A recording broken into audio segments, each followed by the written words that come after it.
4 years ago, I was in one of those long, lonely nights on the road. My name is Iam, and I've been a truck driver for over 30 years. On that specific night, I was driving through Texas, a region I know well. The sky was completely dark, without a single star to light the way. All I could hear was the rumble of the engine and the wind cutting through the silence of the night.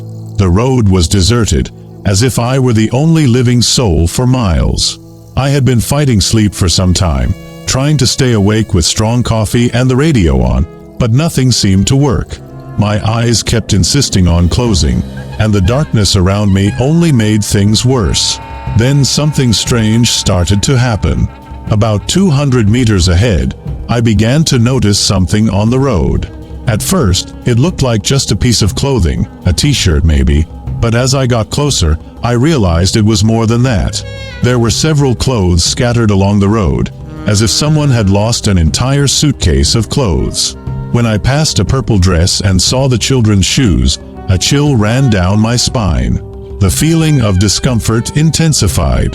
The deserted road and the darkness around me only heightened my apprehension. Something was very wrong, and even though I was exhausted, my instinct told me to stay alert. At that moment, I stopped the truck. The engine roared once more before falling silent, and I sat there, motionless, trying to understand what was happening. The wind continued to blow, and the silence of the night felt heavier than ever. I was exhausted. The hours on the road were getting the best of me, and my eyes kept insisting on closing. That strong coffee I grabbed at the last stop wasn't working anymore, and the country music on the radio couldn't keep the sleep away. I knew I needed to stay awake, but it felt like a losing battle. It was as if the darkness around me was pulling me into a deep sleep. Every time I blinked, it was a struggle to open my eyes again. I started seeing things on the road that weren't there, shadows moving at the corner of my eyes. But the scattered clothes, those were real. I forced myself to focus on the road, trying to understand what the hell was going on. Then I saw the purple dress and the children's shoes. I woke up instantly, as if a bucket of cold water had been thrown on me. It couldn't be a coincidence. I stopped the truck, got out, and felt the cold night air envelop me. The silence was absolute, interrupted only by the wind making the tree leaves whisper. With every step I took, my heart pounded harder. I wanted to believe it was just a suitcase that had fallen from a car, but something told me it wasn't that simple. I looked around, trying to see beyond the darkness, but the dense forest around the road seemed to hide secrets. The silence was so heavy that my own footsteps seemed to echo. Suddenly, a snap. I turned quickly, searching for the source of the sound. Nothing. Fear began to take over. I didn't know what to expect, but it was clear this wasn't a simple coincidence.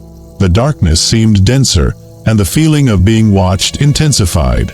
Something was very wrong, and I needed to find out what it was, but I also knew I had to be prepared for anything. The night was growing darker, and the tension in the air was almost palpable. With a flashlight in hand, I started walking down the road, illuminating the scattered clothes. The purple dress looked new, too clean to be there by accident. The children's shoes were lined up side by side, as if someone had placed them carefully. It was a strange, disturbing scene, and nothing made sense.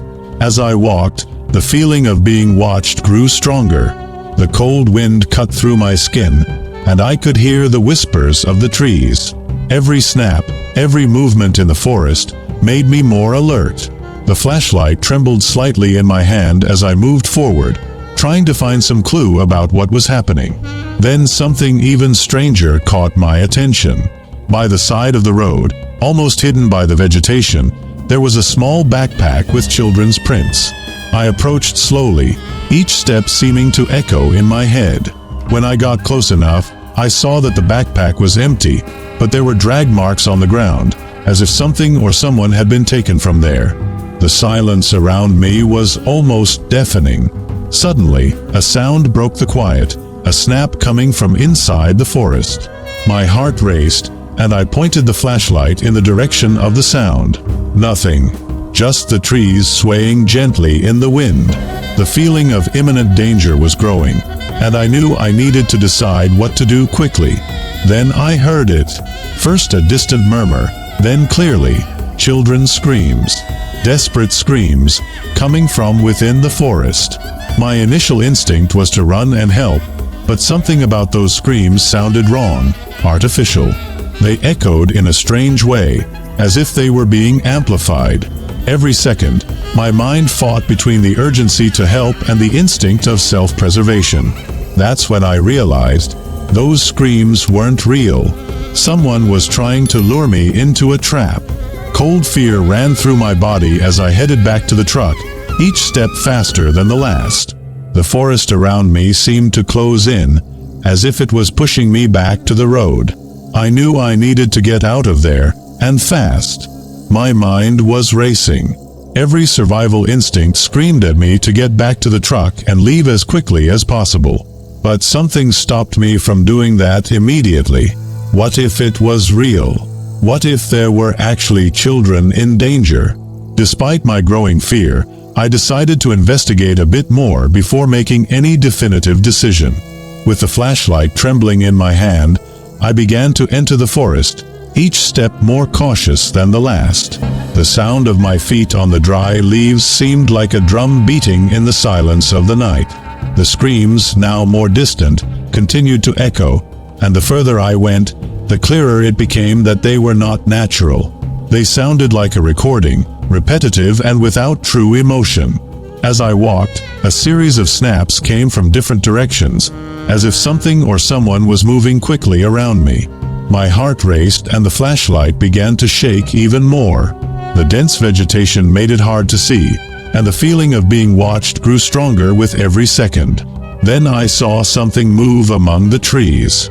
A quick shadow, almost invisible, but certainly human. My body froze and, for a moment, I almost turned back. But I continued, trying not to make any noise. The children's screams grew louder, as if the speakers were getting closer, surrounding me. Finally, I spotted a small device, partially covered by leaves. A speaker. The confirmation that it was all a trap. Before I could react, more snaps, now closer. I was surrounded. The flashlight illuminated masked faces, hidden in the shadows of the trees. Panic took over me. I turned on my heels and ran back to the road. My only thought was to reach the truck. Each step felt like an eternity, and the snaps and murmurs behind me grew louder. They were chasing me. I reached the road and saw my truck.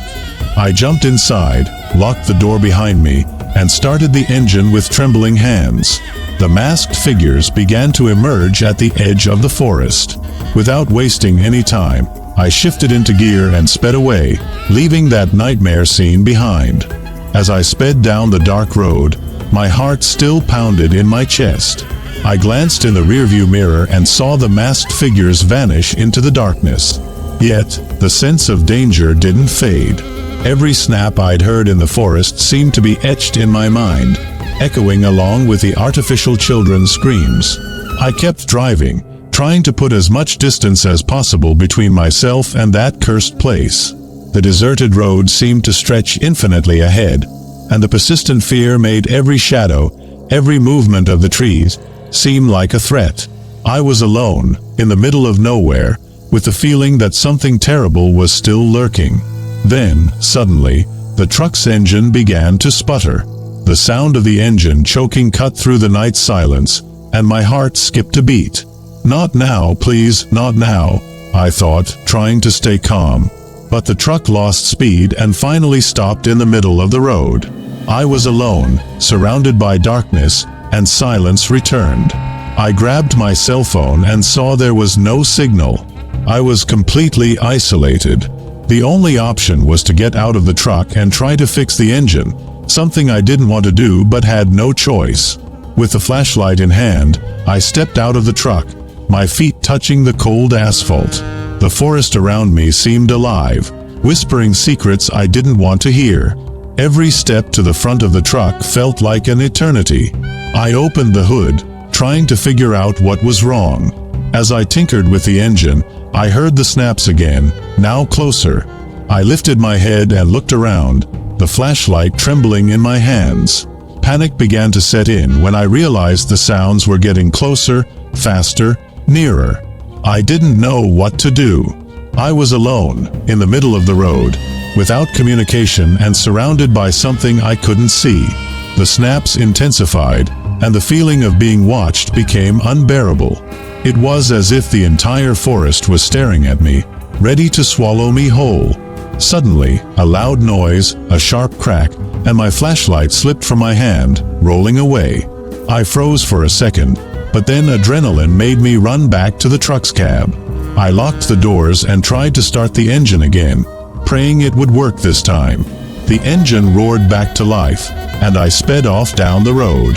The forest quickly receded, but the fear, that deep, visceral fear, was still with me.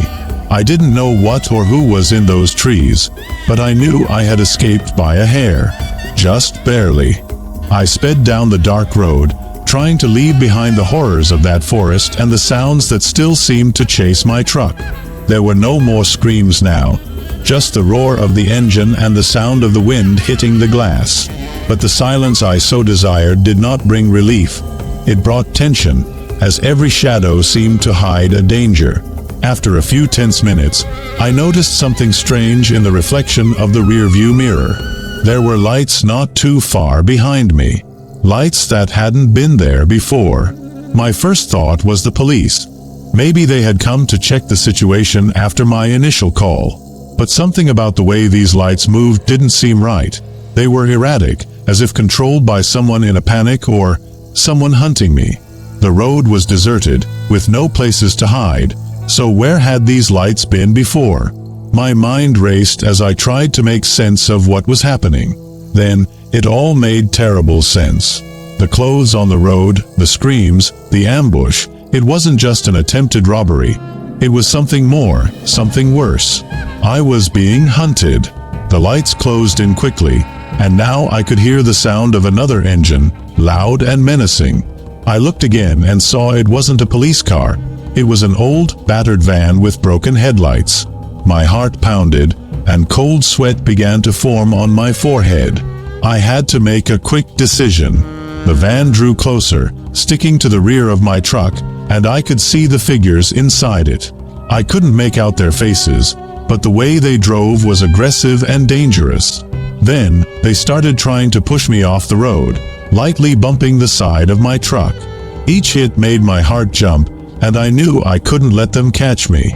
With a mix of fear and adrenaline, I forced the truck to speed up even more, trying to gain some distance. But the van was persistent and dangerous.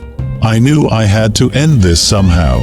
I looked around, searching for an escape, some way to get away.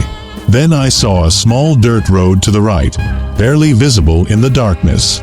Without thinking twice, I sharply turned the wheel, skidding into the dirt and dust. The van shot past, losing control for a moment before coming to a stop and beginning to turn around, trying to follow me. I didn't look back. I kept driving down the dirt road, bouncing and shaking inside the truck, until finally, the van's lights disappeared from view. For a moment, I allowed myself to breathe, but I knew the night wasn't over.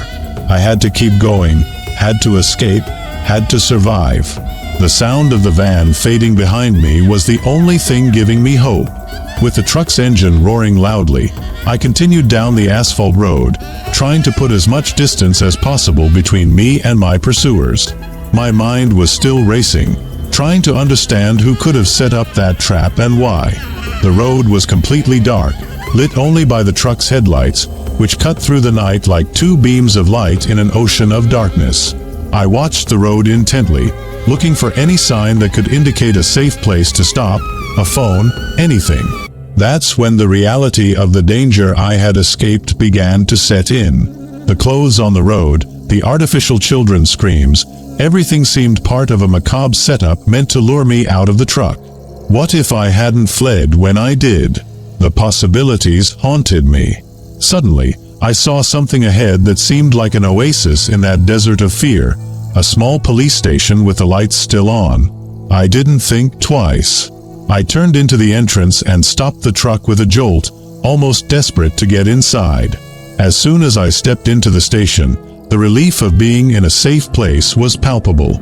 I explained everything that had happened to the officer on duty, who listened with an increasingly concerned expression. He said they had received similar reports in the past few weeks and would start investigating immediately. While he made some calls, I stood looking out the window into the darkness outside. The road seemed quiet now, but I knew that out there, somewhere, something or someone was still lurking. The feeling of being watched didn't leave me, and I wondered if I had truly escaped or if that night was far from over. With the police now involved, I hoped it would all end soon. But as I waited in that lit room, with a heavy, silent night outside, I couldn't shake the feeling that my escape might just be the beginning of something much larger. As soon as I entered the small police station, a feeling of temporary safety washed over me, but adrenaline still coursed through my veins. I knew that even though I was now under the protection of the law, the danger still lurked outside, hidden in the darkness of the night. I quickly explained everything that had happened to the officer on duty, a middle-aged man with a tired and serious look. From the scattered clothes on the road to the artificial screams and the van ambush. The officer, who introduced himself as Sergeant Miller, listened attentively, noting every detail in a worn-out notepad. He seemed increasingly concerned as the story unfolded. "This is very serious," he said after I finished my account. "We'll investigate immediately." Sergeant Miller called for backup and organized a team to return to the site where everything had happened. He asked if I had the courage to accompany them to help identify the exact location of the ambush. Despite my fear, I agreed. I knew it was important to ensure no one else fell into that trap. As we prepared to leave, the sergeant handed me a bulletproof vest.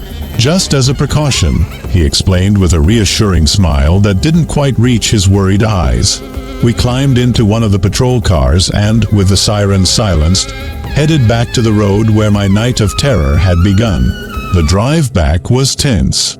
Every shadow cast by the headlights seemed to hide a threat, and my heart raced at every bend in the road. As we approached the area, the sergeant ordered us to turn off the headlights and approach cautiously. The silence was almost palpable, and the tension in the air was sharp. We got out of the patrol car, and with flashlights in hand, we began to inspect the area. The place was eerily silent, as if nature had stopped breathing. We walked to the spot where I had seen the clothes and the speaker. To our surprise, there was nothing there anymore, just tire tracks and footprints in the dirt, proof that someone had been there. Suddenly, one of the officers whispered, catching our attention. He pointed to a bush where a small device was hidden. It was a camera. "They were watching us," concluded the sergeant, his voice grim. It was now evident that the trap was more sophisticated and dangerous than we had imagined. We decided to return to the station, this time with the camera as crucial evidence. As we drove back, I looked at the road, thinking about how many other traps like that might be out there, waiting for their next victims. The night was still a curtain of mysteries, and I knew the truth about that ambush might only be the tip of a much more sinister iceberg. As we returned to the station, the atmosphere was tense and urgent. The officers immediately began analyzing the footage from the camera we had found, looking for any clues that could lead to the people responsible for the trap. Meanwhile, I sat in a corner, still wearing the bulletproof vest, feeling both safe and incredibly vulnerable. Sergeant Miller came to me after a few hours that seemed to stretch into an eternity. He had a serious look, but his voice carried a tone of cautious optimism. "We found something," he said, guiding me to a room where a computer screen displayed several photos of vehicles and people who had passed through the area in recent days. "We are tracking these vehicles now, and we greatly appreciate your help. You were brave to go back there with us." I asked the sergeant about the intentions of those responsible, but he just shook his head. "It's too early to say, but everything indicates that you interrupted something much more dangerous than a simple ambush." This idea scared me even more, but there was a strange comfort in knowing that I might have prevented a greater evil. The night was starting to give way to the light of dawn when I was finally able to leave the station. The sergeant promised to keep in touch and update me on the case. As I walked to my truck, parked outside, I felt the weight of what I had experienced settle on my shoulders. The road ahead would never be the same. Every curve, every shadow cast by the headlights now carried the memory of that night. I drove back home under the first light of day, reflecting on the fragility of our perception of safety. The world seemed different now, darker and more threatening, but I also felt more alert, more prepared to face whatever the road might bring. Upon arriving home, the first thing I did was hug my family, grateful to be alive and safe. I told them about the night, omitting the scariest details, not wanting to bring the weight of that darkness into our home. In the days that followed, I received updates from Sergeant Miller. They had arrested some suspects and continued to investigate the network behind the trap. It was a relief to know that justice was being served, but the feeling of being watched remained. I knew that from now on, I would always look over my shoulder, always question the quiet of the night. Life went on, as it always does, but I never forgot that night. It changed me in ways I am still trying to understand. And as I continue to drive the country's roads, I know that the story of that night will always echo in every deserted stop, in every shadow in the trees. Because some things, once seen, can never be unseen. If you enjoyed this true horror story, you can't miss the real horror story that will send chills down the spine of even the bravest. James, a young man fascinated by the internet, embarks on a journey through the deep web that quickly turns into a nightmare. With each click, he finds himself more entangled in a web of threats, fear, and dark secrets. A mysterious figure begins to stalk him, turning his life into constant torment. Discover how James's curiosity led him to face unimaginable dangers and see how he deals with the terrifying consequences of his online explorations. This story will grip you from beginning to end, revealing the true danger lurking in the shadows of the deep web. To not miss this story, watch the video in the card or look for the previous video here on the channel. And, of course, leave your like, subscribe to the channel, and tell us in the comments if you've ever had a paranormal experience too. Stay brave, and until the next creepy story.